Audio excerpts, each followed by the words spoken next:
마태복음 18장 21절에서 22절 말씀까지 봉독해 드리겠습니다. 그때 베드로가 나와 이르되 주의 형제가 내게 죄를 범하면 몇 번이나 용서하여 주리이까? 7번까지 하오리이까? 예수께서 이르시되 내게 이르노니 7번뿐 아니라 7번을 70번까지라도 할지니라. 아멘. 용서의 경쟁력, 오늘 설교의 제목이 되겠습니다. 예수님의 그 제자분들이 여러 명이 있지 않습니까? 그 중에서 나이가 제일 많이 드신 분이 여러분들 잘 알다시피 사도 베드로입니다. 사도 베드로를 이제 수제자 사도 베드로, 이 베드로께서 예수님께 묻습니다. 용서에 대해서. 한마디로 용서에 대해서 예수님께서는 이렇게 말씀을 주십니다. 용서하기가 참 쉽지 않습니다. 용서하기가 상당히 힘듭니다만은 예수님께서 결론은 용서하라는 겁니다. 용서에 대해서 질문을 하니까 용서하세요. 이렇게 질문에 대한 답을 주지 않겠습니까? 이런 얘기가 있습니다. 누구를 미워한다든지, 아이고 목사님 저는 그거 용서 못합니다. 뭐 그럴 수 있겠지요. 용서를 못하는 경우가 많지요. 미워서 그 사람만 생각하게 되면은 그 미움이 완전히 미움이 지배를 해가지고 어떤 분들은 이 북한에 대한 거, 북한의 그 누구만 생각하게 되면은 그저 미워서 이렇게 견딜 수가 없습니다라고 하는 분들이 많아요. 그런데 이게요, 미워하는 거야 뭐 자유입니다만은 원수를 미워하게 되면 맨날 생각하는 것이 원수만 생각하는 겁니다. 이러다 보니까 원수에게 완전히 되잡혀 가지고 원수가 완전히 그 사람을 지배해 버리고 만다는 겁니다. 그래서 그 용서를 하게 되면은 그 용서하는 그 순간 그 원수 갚는 그런 방법은 원수로부터 해방이 되려면은 미워해 가지고는 그 해방이 될 수가 없다는 거죠. 용서하라는 겁니다. 용서하면 어떤 분들은 맨날 그 귀신한테 이제 당했다는 생각을 가지고 맨날 귀신 생각만 하는 겁니다. 이 귀신 이거 안 좋지. 맨날 귀신만 생각하게 되면은 그거 되겠습니까? 예수님 생각하면 되는 거지. 날마다 생각이 그냥 원수가 풀릴 생각으로만 그득 차 있어가지고 이렇게 뭐 이렇게 얘기를 하면은 그 화를 내고 저렇게 얘기라도 화를 내고 이러면은 그 대책이 없다는 겁니다. 예수님께서 직접 하신 말씀 중에서 보면은 애화를 많이 들어가시면서 이제 말씀을 전합니다. 하나님의 나라에 대해서, 창조주 하나님에 대해서 피조물 사람들이 잘 모르니까 애화를 들면서 우리 예수님께서 많은 이제 그 제자들을 이제 양성을 할 때 제자들에게 하나님의 말씀에 대해서 가르칠 때도 애화를 들어서 많이 이제 말씀을 전하는데, 여러분들 잘 알다시피 우리가 이제 가을이 되면은 교회마다 문학의 밤을 합니다. 문학의 밤을 하는데 신앙생활 하지 않은 분들도 예수님의 애화를 뭐 다 알 수는 없지만은 그 돌아온 탕자, 그 돌아온 탕자가 보통 이제 그 문학의 밤에 이 단골 메뉴가 아니겠습니까? 그러니까 돌아온 탕자 하면은 이 신앙생활 안 하는 분들도 다 알고 있어요. 그거 여러분들 잘 알고 있지 않습니까? 예수님께서 이렇게 말씀해 주시고 있는 겁니다. 어느 가정에 이제 부잣집이 왜 이제 그 아드님이 이제 두 분이 있는데 작은 아드님이 둘째 아드님이 아버지가 돌아가시기도 전에 재산을 달라고 합니다. 재산을 달라고 하면서 보통 이제 상속, 유산 상속 같은 것도 돌아가시고 난 다음에 주는 거지. 아버님이 지금 살아 계시는데 돈을 달라고 이제 그 재산을 달라고 그래가지고 그 재산을 가지고 먼 나라까지 가는 겁니다. 그 근처에 있는 것도 아니고 먼 데 가가지고 호랑망탕하게 완전히 다 탕진해 버리고 이제 나중에는 돼지가 먹는 쥐염 열매까지 이것도 잘 못 먹고 이러다 이게 죽게 생겼구나 이거. 경제적으로 완전히 힘드니까 이 둘째 아드님께서 이제 아무래도 이거 이러다가 굶어 죽게 생겨서 이제 내가 아버지 집에 돌아가야 되겠구나. 아버지 집은 잘 사는 집안이니까 거기는 품꾼들도 있고 그래서 결단을 내려요. 그 아드님이 결단을 내리고 아버지 집으로 돌아가야 되겠다. 그래가지고 아버지 집으로 돌아오는데 그 아버지는 이 아드님이 이제 재산을 다 달라고 그래가지고 가서 이제 그 먼데 가고 하니까 좀 어떻게 보면 괘씸하게 생각할 수도 있지만은 그 아버지는 아들이 떠나고 나서부터 그때부터 걱정을 하고 우리 아들이 언제 돌아오나 이런 생각을 가지고 그 돌아온 탕자가 돌아왔을 때 그 아버지는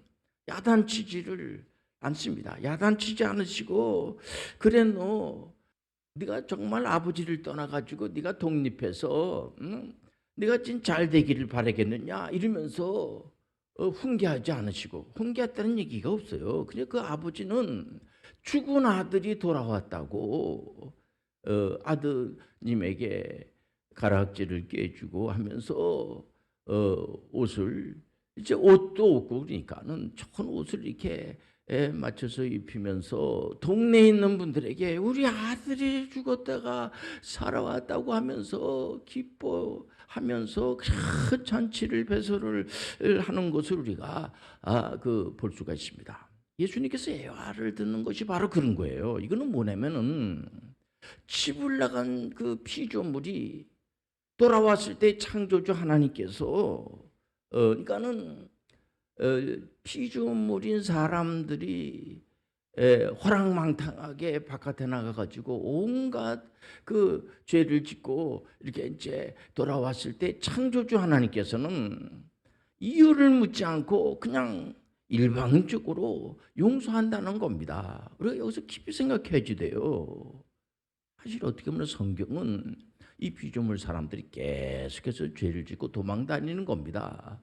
그럼 우리 창조주 하나님께서 찾아 나서시는 거예요. 찾아 나서서 어디 갔어? 빨리 돌아와야지 되는데 혹시 또 악한 것들한테 사기당하는 사기당하면 어떡하나 이렇게 걱정을 하고 그런 겁니다. 그래서 실제적으로 예수님의 그 제자분들이 예수님 십자가 질 때에 예수님이 십자가 사건에 대해서 십자가를 지는 그런 내용에 대해서 그 의미를 예수님의 그 사역의 의도를 잘 모르는 겁니다. 이러다 보니까 예수님의 그 사역의 의도를 모르니까 예수님의 제자분들이 전부 다 예수님을 배반해 버리고 마는 겁니다.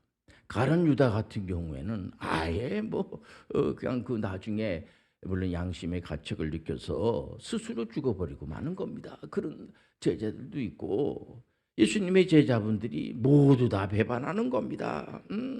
이러면 예수님께서 이 친구들 이거 안 되겠구만 이 친구들 괜히 내가 믿어가지고 이거 예수님께서 부활하시고 난 다음에 그래 이 친구들 그 배반했으니까 얼마든지 다른 친구들 많으니까 또 제자들을 양성을 해가지고 하나님 영광된 일을 하게끔 해야지 이렇게 안 하세요. 예수님께서 그 배반한 수제자 베드로도 용서하시면서 예수님께서는 그 3번씩이나 예수님을 부인한 사도 베드로에게 나를 사랑하느냐 이렇게 세 번씩이나 질문하시면서까지 그 궁극적인 것은 용서하는 겁니다. 용서하는 마음이 없으면은 그런 거 묻지도 않겠죠. 계속해서 용서하시면서 예수님께서 요한복음 14장 12절에 보면은 예수님께서 십자가를 지시기 직전에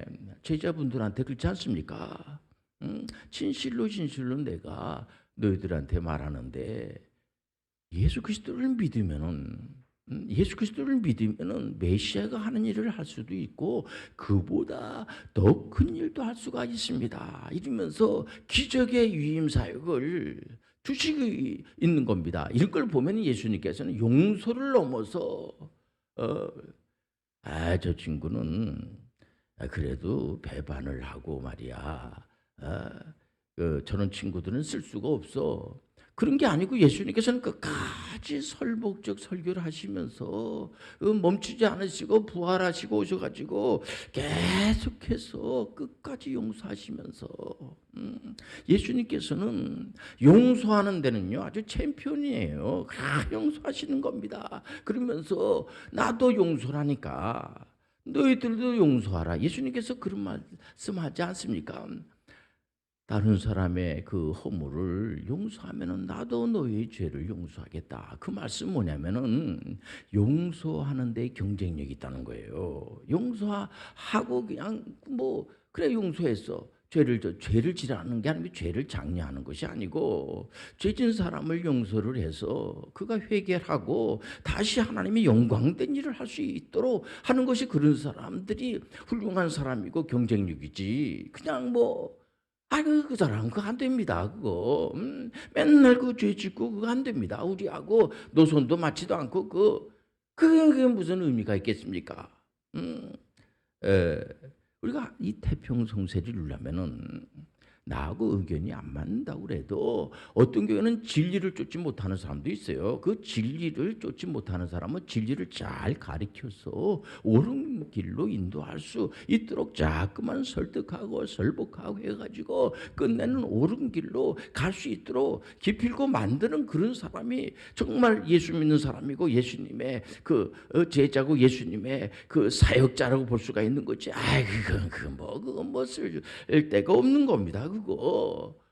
그래서 우리가 이 사역자들은요, 만세 전에 하나님께서 선택하고 태어날 때부터 사역자로 태어난다 하는 그런 분들도 없잖아 있겠습니다만은 그런 것보다도 하나님의 말씀을 읽고 듣고 지키고 그러니까 그래서 우리가 이 사역자들은요, 만들어지는 거예요. 우리가 교회 와가지고 계속해서 하나님 말씀을 듣고 또 듣고 자꾸 말씀을 듣고 이 말씀을 읽고 말씀을 자꾸 행동으로 옮기게 되면은 어느 순간에 예수님이 원하는 그런 사역자가 된다는 것을 우리가 알고 우리가 이런 시간이 필요하지 않겠습니까? 만약에 그런 게 필요가 아무 필요 없으면 훈련 받을 필요도 없고 예배 드릴 필요도 없는 거고 우리가 말씀을 읽을 필요도 없는 거고 그런 거 아니겠습니까? 그래서 많은 지금 현재 전 세계 개혁교에 속해 있는 모든 믿음의 그 성도님들께서 계속해서 이 하나님 말씀으로다가 훈련을 하는 겁니다. 한 번 참을 수 없을 때 한 번 더 참고 그래도 뭐 참으면 한 번 더 참고 용서하는 것도 이게 훈련이에요. 자꾸만 범죄자들을 양성하라는 게 아니라 우리가 범죄자들을 회개시켜서 올바른 길로 가게 하는 그런 사람이 탁월한 그런 신앙 생활하시는 분이라고 그러지. 저 사람은 저거 안 돼. 그러니까 힘들죠. 그래서 소위 말해 그 십자가라고 할 수가 있죠. 예수님께서는 예수님의 제자분들한테 결론은 용서해야지 돼요. 그러고 나서 예수님께서 용서를 안 한다고 하면 선생님이 왜 이렇게 이러시는가. 예수님께서는 용서하라고 하시고 예수님 자신이 용서의 모범을 보여주시고 실질적으로 예수님을 우리가 그래서 예수님을 우리가 본받으라고 그러고 가장 우리가 본받을 분은 바로 예수님이라고 그러고 언젠가 예수님을 본받으려고 그러고 그래서 성경적 역사는 진실된 실제입니다. 거짓이 없기 때문에 많은 분들이 돌아온 탕자처럼 말해요. 창조주 하나님으로부터 용서함을 받고 전 인류가 하나님한테 돌아와가지고 이거 혼나면 어떡하지? 아버지 재산을 전부 탕진하고 엉망진창으로 내가 생활을 했는데 가끔 이 돌아온 탕자 문학의 밤을 하게 되면은 그냥 그 탕자가 못된 짓 하는 거 그것만 계속 교인들한테 배해주고 그러고 난 다음에 아버지가 먼 데서 이렇게 이제 이렇게 쳐다보고 그러니까 예를 들어서 한 시간 동안 만약에 돌아온 탕자 문학의 밤을 하면은 55분은 탕자가 나쁜 짓 하는 것만 계속 나오고 5분만 아버지가 아니에요. 아버지가 처음부터 끝까지 다 보시고 계셨어요. 우리 아버지는요 살아계시기 때문에 역사를 일으켜줄 줄 믿습니다. 그렇지 않겠습니까? 그렇지 않겠습니까? 그래서 창조주 하나님으로부터 많은 분들이 용서하니까 죄가 많은 곳에 은혜가 많다고 그러잖아요. 그래서 우리가 뭐 완전해서 하나님이 쓰시는 것이 아니고 부족하지만 우리 하나님 워낙 대단하신 분이세요. 우리 하나님이 용서하시는 데는 대단하신 분이시고 얼마든지 우리 하나님 앞에 돌아오기만 하면은 아버지 집으로 돌아와야지. 많은 분들이 그래서 지금 돌아오고 있어요. 많은 분들이 돌아오고 돌아와가지고 즐거워하고 기뻐하고 아버지가 용서하고 또 물론 이제 그 첫째 아드님께서는 동생은 망탕한 그런 죄인인데도 불구하고 아버지가 잔치를 배설하고 저렇게 잘해주는데 나는 아무런 잘못도 저지르지 않았는데 나를 위해서는 잔치를 배설하지 않고 이렇게 이제 불만을 토로했을 때에 그 아버지가 그렇잖아요. 야, 너는 이 모든 것들이 다 너의 거고 네 것이 아니냐. 동생은 이제 어떻게 살아가지고 돌아온 것만 해도 감사하게 생각을 해야지. 그러면서 그 아버지가 잘 설득하는 것을 볼 수가 있어요. 그렇게 해야지 돼요. 어떤 경우에는 오해를 하셔가지고 교회는 맨날 죄 짓고 한 사람들만 거덕차고 그런 사람들만 대접받고 죄 안 짓고 있는 사람들은 그런 의미가 아닙니다. 우리가 2004년도에 오직 성경, 오직 예수 그리스도, 오직 성령을 선포하는 그런 선교 협의회가 있는데 로잔 그 포럼이라고 여기에서 21세기에는 우리가 선교를 하는데 비즈니스 에지 미션으로다가 이렇게 접근하면은 참 좋지 않겠습니까? 라고 하는 레포트를 하나 작성을 했어요.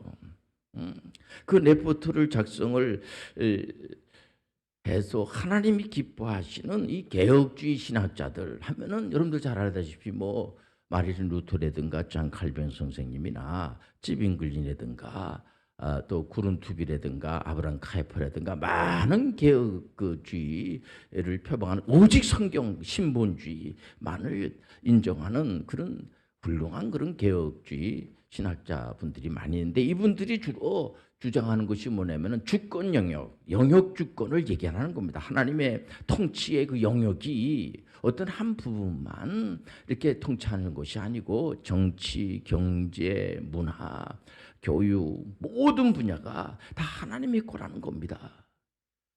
또 어떤 분들은 오해하셔가지고 그런 영역에 여러분들 하나님의 어떤 그런 그 특별히 뭐 그 사람에게만 역사하시고 그래서 자칫 잘못이 오해할 수도 있지만은 우리가 하나님이 주신 이 세상을 하나님께서 우리 믿음의 사람들에게 다 우리한테 맡겨줬다는 겁니다. 마태복음 여러분들 28장에서 말하는 그 이 위임 대위임 명령 예수님께서 부활 승천하시기 전에 십자가 사건 있고 난 뒤에 인류의 모든 죄 문제를 해결해 주시고 부활하시고 그리고 나서 많은 그 사람들에게 나타나셔서 부활한 거에 대해서 어떤 분들은 그 부활한 거 우리가 직접 봤습니까? 여러분들 부활의 목격자들이 사복음서를 쓰고 성경 창세기부터 계시록까지 십자가와 부활에 대한 내용으로 가득 차 있어요. 그렇기 때문에 예수님께서 이제 부활하시고 난 다음에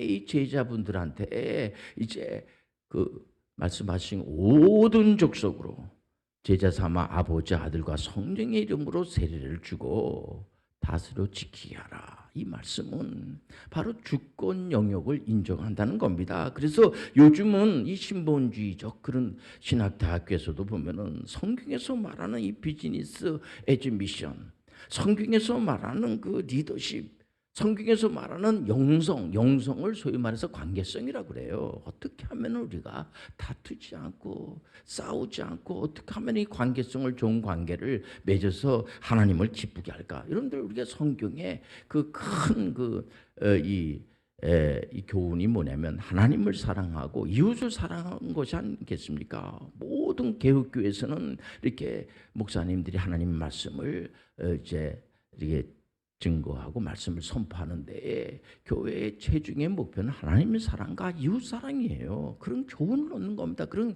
캐리그마가 있어요. 우리가 하나님 사랑하고 이웃 사랑하고, 이게 바로 기독 영성입니다. 그리고 우리가 기독교 문화라든가 기독교 정치라든가 기독 경영이라든가 기독 교육이라든가 의료라든가 모든 부분에 대해서 교수님들이 많이 연구를 하고 또 그 배우는 이 전문인 선교사 후보생들이 얼마든지 많이 있어요. 특히 요즘 코로나 팬데믹으로 인하여서 지금 79억이나 되는 분들이 전 지구상에 79억이 살고 있지 않습니까? 다 힘들어합니다.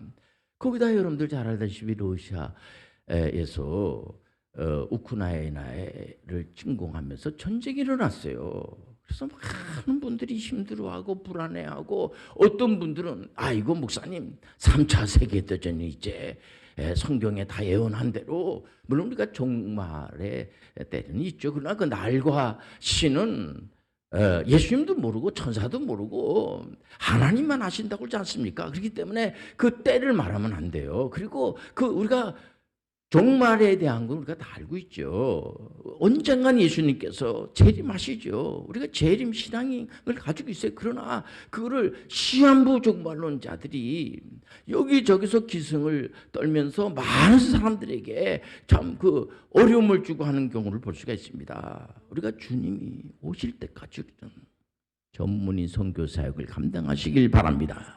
그래서 많은 분들이 불안해하고 이러면 안 되는 거예요. 여러분들, 우리가 내일이 종말에 온다고 할지라도 오늘 우리가 이 준비를 하고 하나님 앞에 영광을 드리고 너무 두려워하지 말고 놀랄 필요가 없어요. 우리 창조주 하나님이 끝까지 주관해 주시고 하나님께서 우리를 용서해 주시고, 그리고 피조물 그 사람들도 나라와 나라, 민족과 민족, 또 이 서로가 서로를 이해하며 용서를 해야지. 서로 용서해야 되는데 우리 민족은 다른 민족보다 더 탁월하다. 전쟁이 일어나는 겁니다. 그리고 성경에서는 그렇게 말하고 있지 않아요. 하나님께서는 가장 싫어하는 거예요. 우리 자신을 귀하게도 여기지만 우리가 귀한 것만큼 다른 사람들도 귀한 겁니다. 첫째 아드님도 귀하지만 둘째 아드님도 귀한 거예요. 우리나라가 귀하면 다른 나라도 다 귀한 거예요. 그래서 우리가 특히 예수 믿는 사람들은 전부 다 선교 사역을 감당해야 되지 않겠습니까?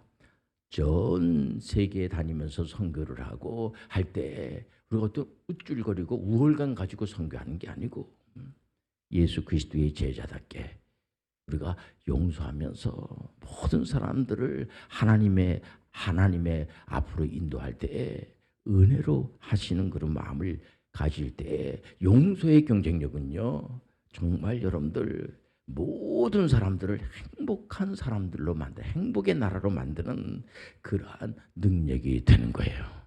기도하겠습니다. 하나님 아버지, 우리가 신앙생활 하면서 예수님으로부터 많은 우리가 사랑을 받고 용서를 받은 것처럼 많은 분들을 예수님의 이름으로 옳은 대로 인도하는 그러한 도구로 쓰임 받을 수 있는 전문인 선교사들이 되게 도와 주옵소서. 예수님의 이름으로 기도합니다. 아멘.